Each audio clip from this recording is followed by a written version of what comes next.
Today, Baymax, a spin-off series of Big Hero 6, premiered on Disney+, and there's two things you should know before I get into the review. One is that it's not full 20-minute episodes like the previous Big Hero 6 series that was on Disney XD. This is a series of shorts, they're about 5 minutes each. And two, and this is probably the most important thing, the series is TV PG, and it definitely earns the TV PG rating.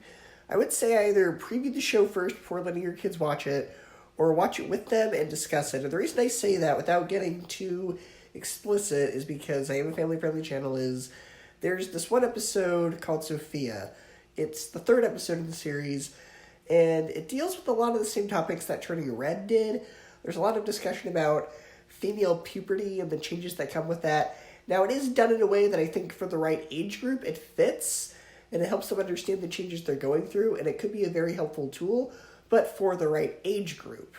Most of the episodes are pretty innocent, but if you have a kid who's, say, 5 years old, and they want to watch the show, and you're not quite ready for the puberty discussion yet, I'd say skip over that episode until they're older. But that's really the only issue of concern as far as the content warnings go, just so parents aren't caught off guard. Another thing is, the show is about Baymax as the healthcare robot, not the superhero. There's no action in this show. It's just Baymax going around the city helping people. And each episode follows the same basic formula.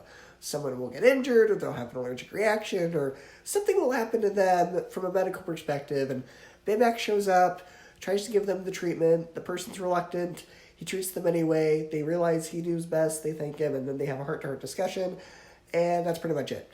It's pretty much the same formula for every episode, and you really have to suspend your disbelief with this show to some degree, because it's a huge city. But Baymax just always happens to be in the exact right place at the exact right time. So the plots are a little bit contrived at times. He just happens to be in places that he wouldn't normally be. So it's a little contrived. Like I said, the show for the most part is pretty cute. It is a bit funny at times.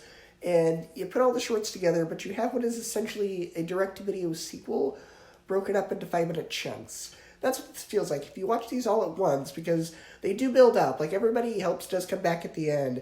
So it does have a little bit of a narrative flow to that degree, but it basically just feels like a direct-to-video sequel. It's about 45 minutes long. The show is charming and cute enough, but I feel they could have done more with it. It felt very safe. It seems like it had a lot of missed potential. I don't want to say it's cheap, but it may not be what you're looking for if you're expecting Big Hero 6. So I would say that Baymax for me gets a B, an 8 out of 10, and a 4 out of 5 stars.